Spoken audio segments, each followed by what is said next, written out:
हमारे चैनल से जुड़ने के लिए मोहम्मद निसार इस्लामिक 786 को सब्सक्राइब करें। नात या शायरी से आपको महसूस किया। बस थोड़ी देर के लिए आपके सामने एक बहुत बड़े मुफ्ती वक्त तशरीफ ला रहे हैं। सिर्फ नात खानी ही नहीं सुननी चाहिए बल्कि तकरीर सुननी चाहिए। नात खानी हो गई अब, और जो फरमाइशें आपकी हैं वो सारी फरमाइशें आपकी पूरी होंगी। मोहम्मद अली फैजी भाई वो सब पढ़ेंगे जो आप सुनना चाहते हैं। मैंने सिर्फ उनको तनहा बुलाया है ताकि जी भर के आप नात सुने। सरकार देखना चाहता हूँ, और भी बहुत सारे कलाम हैं जो मशहूर ज़माना कलाम है, वो सब पढ़ेंगे। मगर अभी माहौल बन गया है, आप सब यहाँ जम के बैठ गए हैं, तो दीनी मजलिस के इनेकाद का जो मकसद है कि यहाँ से हम कुछ सीख के जाएं, कुछ सुने, बहुत सारे मसाइल को सीखें। दीन सीखने के लिए ही मजलिस का इनेकाद होता है। तो जो लोग हमारे बाहर टहल रहे हैं उन सबों से मेरी गुजारिश है कि वो सब अंदर आ जाएं। अगरचे जगह हमारी थोड़ी तंग पड़ गई है, लेकिन अगर आप अंदर आ जाएंगे तो ये जगह आपके लिए काफी आरामदेह और काफी भी साबित हो जाएगी। जो लोग उठ के जा रहे हैं उनसे मेरी गुजारिश है कि वह अपने आप को, पूरे सीमांचल को, दारुल कलीमिया को और पूरे पूर्णिया के इस मजहबी और इल्मी खित्ते को बदनाम नहीं करें।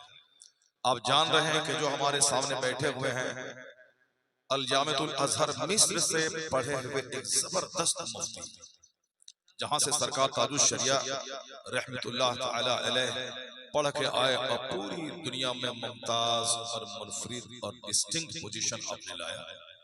उसी जामे अजहर के एक बिल्कुल जवां साल प्रोडक्ट आपके सामने मौजूद हैं, और आपके हर घर में एक किताब है अनवार शरीयत।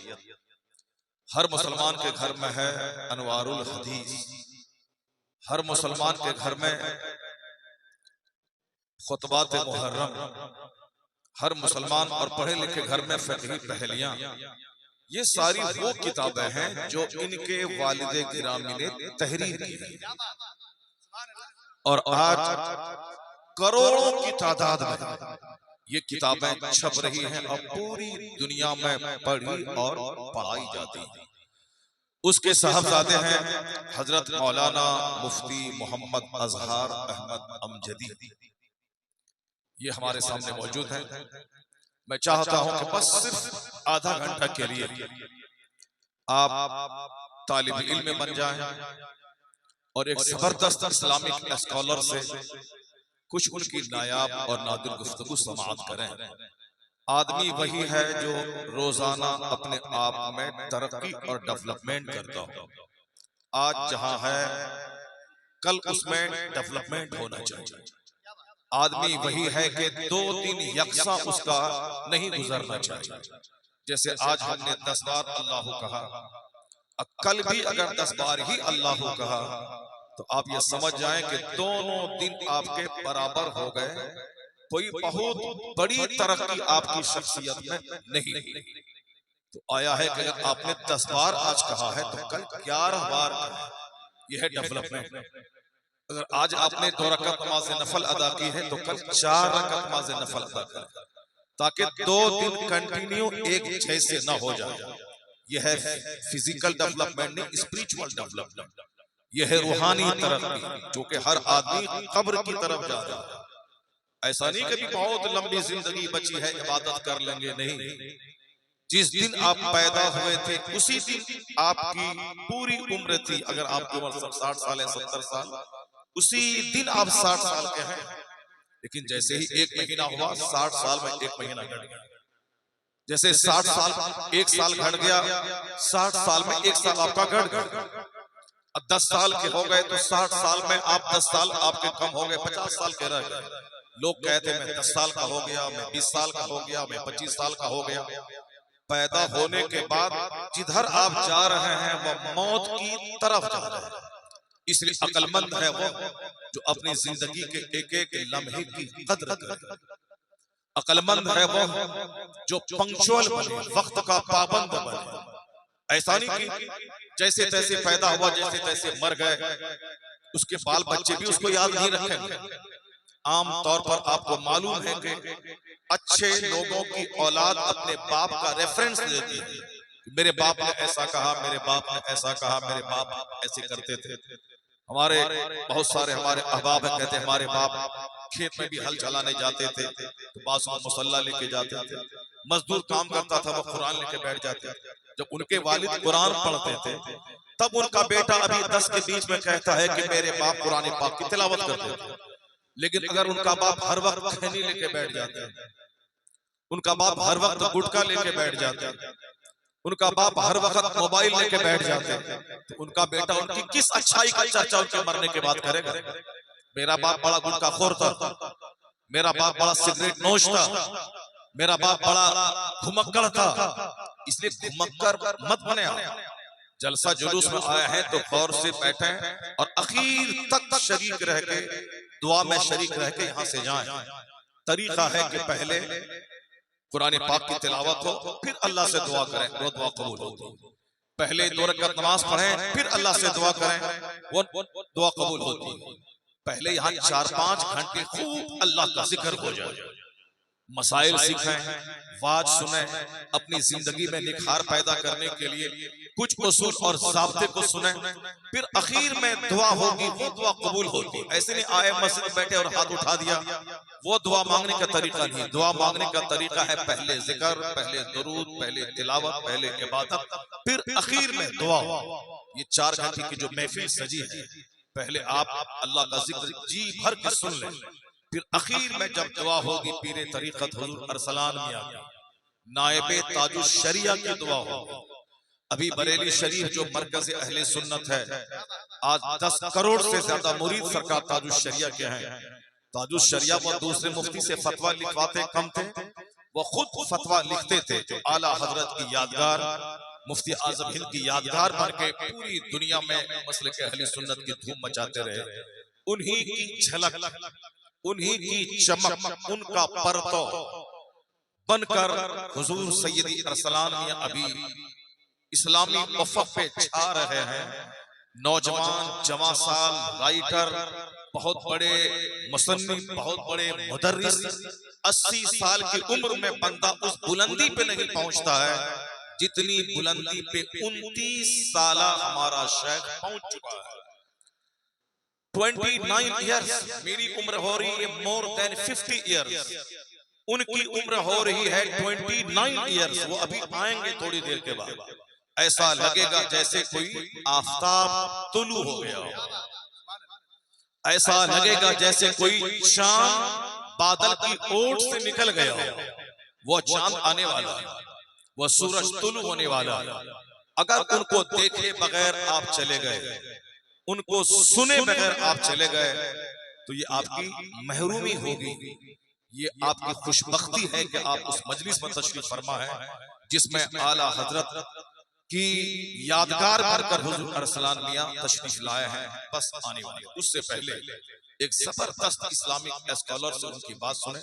होता क्या है कि आप लोग उन जबान को ज्यादा सुनते हैं जो ज्यादा गरज वाली हो, ज्यादा जोरदार हो, इसलिए आप लोग समझते हैं कि साहब जो नॉर्मली बोले मजा नहीं आ रहा है। मजा नहीं आ रहा है, बल्कि आप उनके जुमलों पे, उनकी बात पे गौर करें। अभी आसिफ सैफी साहब बहुत अच्छी गुफ्तगू उन्होंने की, दिल में उतरने वाली, रुलाने वाली, गौसे आज़म से करीब करने वाली, सरकार दो जहां की सुन्नतों पर अमल करने की प्रेरणा दिलाने वाली गुफ्तगू। मगर चूंकि बहुत ज्यादा चीखे चिल्लाए नहीं, इसीलिए मुमकिन है कि हमारे बच्चों को ये लगा कि तकरीर जमी नहीं।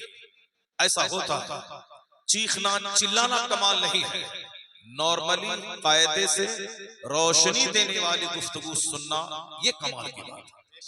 मुफ्ती साहब जो स्कॉलर होते हैं वो चीखने चिल्लाते नहीं, वो कायदे से कुछ मसाइल का हल मुसलमानों को बताते हैं। आज सारी दुनिया हमसे सीख कर 1-1 लाख की तादाद में बैठकर अपने धर्म गुरु का प्रवचन सुन रही है, जिसके पास समझने समझाने का कोई माहौल ही नहीं था। जिसके यहाँ सिर्फ टनाटन टनाटन था, उसके अलावा कुछ नहीं था। एक एक लाख की तादाद में बैठकर लोग उनकी तकरीर सुन रहे हैं। कैसे मैं जीऊं, कैसे मैं खाऊं, कैसे मैं चलूं, कैसे मैं बिजनेस करूं, कैसे मैं पर्सनालिटी डेवलपमेंट, मेरी शख्सियत, मेरी व्यक्तित्व में विकास कैसे हो। उसमें 2-3-4 ऐसे मशहूर नाम हैं जिसको हमारे बच्चे उनको गौर से सुनते हैं। एक नाम मुरारी बापू का है, एक नाम साहब रविशंकर का है, एक नाम रामदेव का है। एक एक लाख लोग उनकी गुफ्तगू सुनकर सेहत हासिल करने, शख्सियत में तरक्की करने के नुस्खे उससे लेते हैं। मगर मुझे बड़ा अफसोस उस वक्त होता है जो टनाटन करने वाला था वो 4-4 घंटे प्रवचन सुन रहा, 4-4 घंटे जीवन में सुधार कैसे हो, सुधार के नुस्खे सुन रहा। और हमारे यहाँ तो नसीहत का नाम ही दीन इस्लाम है, अद्दीनुन नसीहा। ये हदीस है, मुस्तफा की सरकार फरमाते हैं इस्लाम दीन सरासर खैर ख्वाही का नाम है, वेल विशिंग का नाम है। यानी दूसरों के लिए अच्छा सोचना, दूसरों का भला चाहना, दूसरों को अच्छा मशवरा देना, दूसरों से अच्छा मशवरा सुनना, यही मजहब इस्लाम का तुर्रे इम्तियाज है। यही वजह है कि हमारा एक मामूली मजदूर क्लास का आदमी, जब मैं वुजू करता हूँ, अरबपति होने के बावजूद हमारे गांव का कोई जमींदार वुजू करता है, अगर कहीं कोई जगह सूखी रह गई तो एक मजदूर का बच्चा भी उस अरबपति को टोकता है और कह देता है कि आपका वुजू नहीं हुआ, चूंकि कोहनी में थोड़ी सी जगह सूखी रह गई। एक मजदूर का बच्चा एक अरबपति को टोक रहा, ये हक किसने दिया? जो जिसके सामने आंख मिला के खड़ा नहीं रह सकता था, जिसके सामने वह बैठ नहीं सकता था, मगर अगर वो मजदूर का बच्चा अरबपति को अगर कह रहा है कि जगह सूखी रह गई, हक बोलने का ये जज्बा सिर्फ और सिर्फ मजहब इस्लाम ने अता किया। इसी का नाम है शुभ चिंतन, इसी का नाम है वेल विशिंग, इसी का नाम है खैर ख्वाही, अद्दीनुन नसीहा। दीन सरासर खैर ख्वाही का नाम है, दूसरों की भलाई चाहने का नाम है। तो हमारे यहाँ जुमा का खुतबा मेरी इस्लाह के लिए, ईद बकरीद की तकरीर हमारी इस्लाह के लिए, खुतबे निकाह, निकाह नाम नहीं है ये डेकोरेशन का, निकाह नाम नहीं है कार्ड छपाई का, निकाह नाम नहीं है साहब 1000 बारात ले जाके खूब धूमधाम करने का। निकाह नाम है एक काजी का खड़े होकर खुतबा पढ़कर मियां बीवी में इजाब कबूल करवाने का। ये है खुतबे निकाह का, जहाँ 5 लोग रहे, वाज किया जाए, ऐसे खाओ, ऐसे करो, ऐसे शौहर बन के रहो, ऐसे बीवी बन के रहो। तो जो इस्लाम में सिर्फ खुतबा ही खुतबा है, जिसमें सिर्फ वाज है, नसीहत है, इरशाद है, जिसमें सिर्फ तबलीग ही तबलीग है, जुमा का खुतबा, ईदैन का खुतबा, निकाह का खुतबा, सीरत की महफिलें, मुसलमानों के बच्चे बच्चे को मिनी आलिम बन जाना चाहिए, जिस तरह हमारे यहाँ सीखने सिखाने का माहौल है। मगर विडंबना हमारी यही है, लोग सिर्फ लज्जत लेने के लिए आते हैं जलसे में, जो आए लज्जत लेके चले जाएं, उससे बेहतर है कि 10 आदमी महफिल में रहे। जो मुर्दार हो, बुज़दिल हो, वो पाकिस्तान की फौज से नहीं लड़ सकता है। अगर 10 आदमी जवामर्द है, 10,000 पे भारी है, और 10,000 भी मुर्दा हो, काम चोर हो, काहिल हो, उससे तो मुल्क गैरों के कब्जे में चला जाएगा। जो लोग लज्जत लेने की खातिर जलसा जुलूस में आते हैं, वो अपने मजहब को नहीं समझते, वो इस मजलिस का एहतराम नहीं जानते हैं। आप जग हसाई नहीं करें, जितने बच्चे बाहर खड़े सब अंदर आ जाओ। अभी हमारे सैयद शबाहत मियां साहब ने एक तकरीर की है मुंबई में, जोरदार जबरदस्त तकरीर, जिस पर पूरे मीडिया में और साहब सारे लोग उस पर तबसरा कर रहे हैं, अपने लोग पॉजिटिवली और दूसरे लोग नेगेटिवली उस पर तबसरा कर रहे हैं। एक जबरदस्त आलिम रब्बानी हमारे सामने मौजूद है, उनका खिताब होगा औलादे गौसे आजम का। फिर इसी दरमियान हमारे शेख तरीक़त बरेली शरीफ से आने वाली अजीम शान शख्सियत हुजूर अरसलान मियां की सूरत में हमारे सामने जलवागर होगी। ये सारे इंतजाम आपके लिए किए गए ताकि अली भाई को भी सुने, मुफ्ती अजहर साहब को भी सुने, सैयद शबाहत मियां को भी सुने, हुजूर अरसलान मियां को सुने। ये सब आपके लिए सारी मजलिसों का, सारे खुतबात का इंतजाम किया गया। सुना, भाग गए, बाहर घूम रहे हैं, क्यों घूम रहा है? जिस नबी का तुम कलमा पढ़ता है, मालूम उस नबी ने क्या कहा? हुजूर ने फरमाया है, जो दिन गधों की तरह गुजारता हो, गधा का काम है दूसरों को मुंह देखना, जो बाहर में गधों की तरह घूमता है, दूसरों की बहू बेटी पे बुरी निगाह डालता है, वो गधा नहीं समझता कि तुम्हारी बेटी पे कोई दूसरा बुरी निगाह डालेगा। तुम दूसरों की माँ को धक्का देता है, क्या तुम चाहता है कि तेरी माँ को तेरे सामने कोई दूसरा धक्का दे? अगर बेज़मीर है, दिल मर चुका है, तब तो तुम यही बोलेगा कि हम तुम्हारी माँ से करते हैं, तुम मेरी माँ से करो।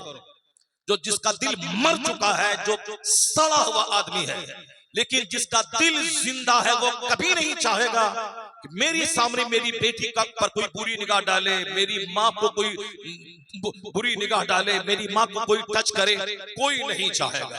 तो तुम जिसको देख रहा है वो अभी किसी की बेटी है, वो अभी किसी की माँ है, वो अभी किसी की बहन है। जब तू चाहता है कि मेरी बहन पे कोई बुरी निगाह नहीं डाले, तो तू दूसरों की बहन पे बुरी निगाह डालने के लिए बाहर गधों की तरह क्यों घूम रहा है?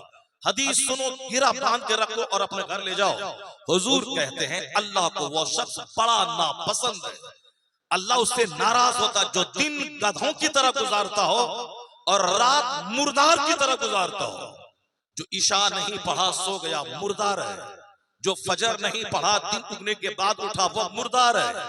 जो तहज्जुद नहीं पढ़ा, उसके ताल्लुक से भी कहा जा सकता है तसव्वुफ और सुलूक की राहों में चलने वालों के दरमियान, मगर जो इशा और फजर पढ़ के सो गया, उसे मुर्दार तो नहीं बोला जाएगा, लेकिन जो तसव्वुफ की दुनिया के शाहकार हैं, वो भी अपने आप को मुर्दार ही समझते थे अगर वो तहज्जुद की नमाज नहीं पढ़ते थे। एक आला सिफत है, मगर आम आदमी, आम मुसलमानों के लिए फजर जोहर इशा पढ़ के सो जाए और फिर उठ के फजर पढ़े, वो शख्स मुर्दार की गिनती में नहीं है। लेकिन जो इशा न पढ़े, फजर न पढ़े, रात भर 8 घंटे सो जाए, हदीस में आया है कि वह मुर्दार, अल्लाह उस मुर्दार को नापसंद करता है।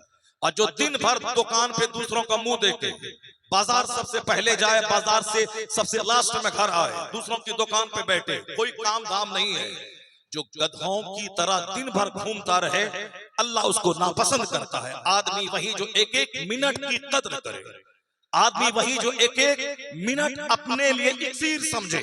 एक मिनट कितना कीमती है आपको मालूम है। रमजान आने वाला है, 4:30 पे अगर सहरी का आखिरी टाइम है, तो 4:30 से पहले बीवी हलाल है, पानी हलाल है, दाना हलाल है। लेकिन 4:31 के बाद, 4:30 के बाद अगर टाइम खत्म हो जाता है, वही बीवी मेरे लिए हराम हो गई, वही दाना मेरे लिए हराम हो गया, वही पानी का पीना मेरे लिए हराम हो गया। 1 मिनट पहले हलाल, 1 मिनट के बाद हराम।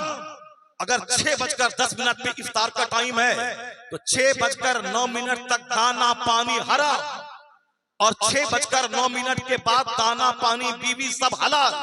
तो एक एक मिनट जिस मजहब में कीमती हो, उस मजहब का मानने वाला गधों की तरह दिन भर फिरेगा, मुर्दार की तरह सोएगा। अक्लमंद है वह जो एक एक मिनट को कीमती समझकर दुनिया में भी कामयाब रहेगा, मरने के बाद भी जन्नत जाने का हकदार रहेगा। इसका मतलब यही हुआ कि एक एक मिनट इस जिंदगी का कीमती है। रोजाना जल से नहीं सजते हैं, रोजाना ये हस्तियां नहीं आती हैं, रोजाना ये जन्नती महफिल नहीं सजती है। जब कभी कभी सजती है तो जी भर के आखिर तक बैठने का मूड लेके आना चाहिए। ऐसे तो आज सब बीमार ही है, सबको बीपी, सबको शुगर, सबको घुटने में दर्द, सबको पेट में दर्द। जाहिर सी बात है, जो बचपन से करोड़ों गुनाह कर लिया हो, वो जो चाहेगा कि बुढ़ापे में मैं चैन से रहूं, नहीं होगा। नेकी करने की प्रैक्टिस बचपन से कीजिए, नमाज पढ़ने की प्रैक्टिस, नेक महफिलों में बैठने की प्रैक्टिस, नेक बातें सुनने की प्रैक्टिस। कुरान पाक रोजाना कम से कम एक पेज भी आंखों के सामने आए, ताकि 90 साल की उम्र में भी बगैर चश्मे की मदद के कुरान पढ़ा जा सके। ये कीमती वक्त है आपके लिए, इसकी कद्र कीजिए। मैं हुजूर मुफ्ती अजहर अहमद अमजदी साहब से मैं गुजारिश करूंगा कि आप माइक पे तशरीफ लाएं।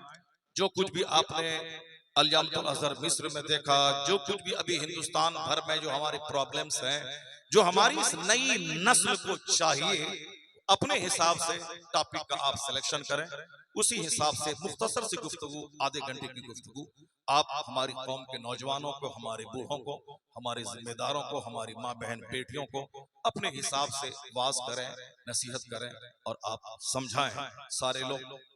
सारे लोग गौर से सुनेंगे। एक किताब हजरत ने लिखी है, चूंकि एक खुद मुसन्निफ के बेटा है, इनके बाप इतने बड़े मुसन्निफ हैं कि हम लोग इनकी किताबें पढ़ते हैं, इनके बाप की किताब। 12 साल तक बंबई मैंने तकरीर की सिर्फ इनके बाप की किताब पढ़ करके। उस किताब का नाम है खुतबात मुहर्रम। उसको आप पढ़े थे। जब बाप इतना बड़ा राइटर था, जाहिर सी बात है बेटा भी में भी उसमें खुशबू पाई जाएगी। इन्होंने भी किताब लिखी है तारीख ज़कात व सदक़ात, सैयद कौनैन सल्लल्लाहु अलैहि वसल्लम की अदालत में, यानी हदीस की रोशनी में ज़कात और सदक़ात तर्क करने वालों पर क्या वईद आई है, क्या अजाब आया है और क्या करना चाहिए। इस एक किताब है उनकी। जो लोग किताब पढ़ने के शौकीन हैं वो इस किताब का मुताला करने के लिए खरीदेंगे और अपने अहबाब, उलमा, अपने फारिग होने वाले तलबा, अपने दोस्तों और अपनी मस्जिद के इमाम को गिफ्ट पेश करेंगे और खुद लेंगे। बहुत सस्ती किताब होगी मेरे ख्याल से। ये 80 रुपए की है और ये 60 रुपए की। तारीख ज़कात और सदक़ात 60 रुपए की है और तारीख एतकाद सही ये भी बहुत जबरदस्त किताब है, ईमान और अकीदे पर मुश्तमल। चूंकि नाम बता रहा है तो जो चाहेंगे वो इस किताब को आखिर में खरीद के ले जाएंगे और अपने दोस्त अहबाब को तोहफा देंगे। अक्लमंद वो है जो अपने आलिम की कदर करे। जो माँ बाप को तमाचा मारे वो कुत्तों से बदतर है। जो आलिम दीन से ज्यादा पंडित और फिल्म के हीरो की बात को की कदर करे, मुमकिन है कि उसका ईमान खतरे में पड़ जाए। जो अजान के वक्त में दुनिया की बात करे, हो सकता है कि मरते वक्त उसको कलमा नसीब नहीं हो। नेता की तौहीन करेंगे तो काफिर नहीं होंगे, लेकिन अगर आलिम दीन की तौहीन अगर आपने किया और आलिम की बात नहीं सुनी और आलिम को अगर आपने कह दिया कि झूठ बोलता है, मुमकिन है कि आपका ईमान भी लूटे।